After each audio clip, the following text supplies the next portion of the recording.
ഇന്ത്യയുടെ സൈനിക മുന്നേറ്റങ്ങളെ മറികടക്കാനുള്ള പാകിസ്ഥാൻ്റെ ഒരു നീക്കമായിരുന്നു ഇപ്പോൾ നടന്ന അബ്ദാലി-2 മിസൈൽ പരീക്ഷണം.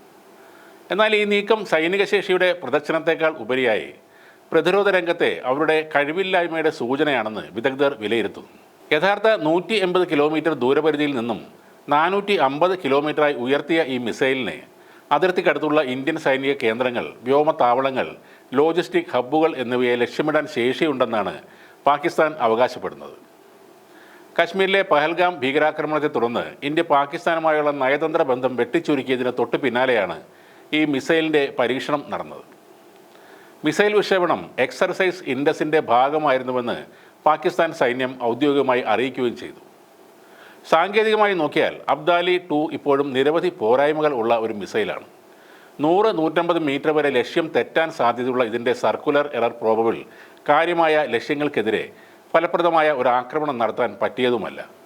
ദൂരപരിധി വർദ്ധിപ്പിച്ചെങ്കിലും നൂതന മാർഗനിർദ്ദേശ സംവിധാനങ്ങളുടെ അഭാവം വലിയൊരു കുറവ് തന്നെയാണ്. ഈ സാങ്കേതികവിദ്യ പാകിസ്ഥാന് നിലവിൽ ലഭ്യമല്ലെന്നതും ശ്രദ്ധേയമാണ്.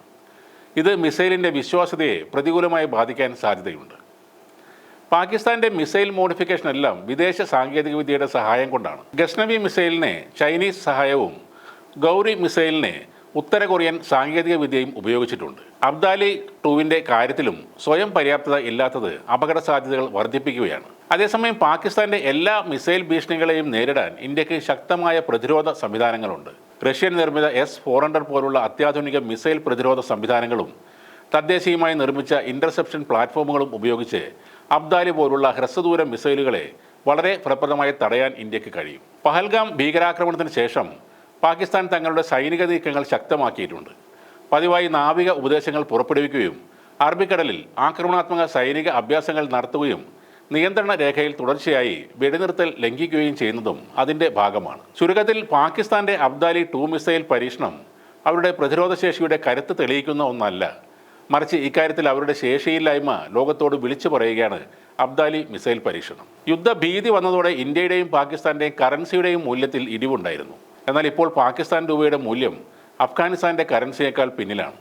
നേപ്പാൾ, ഭൂട്ടാൻ, ബംഗ്ലാദേശ്, ഇറാഖ്, ചൈന എന്നിവയുൾപ്പെടെ നിരവധി ഏഷ്യൻ രാജ്യങ്ങളിലെ കറൻസികളേക്കാൾ പാകിസ്ഥാൻ രൂപ ദുർബലമായി. ചുരുക്കി പറഞ്ഞാൽ പഹൽഗാം ആക്രമണത്തോടെ പാകിസ്ഥാൻ്റെ കാര്യം കൂടുതൽ വഷളാകുന്നു എന്നതാണ് സത്യം.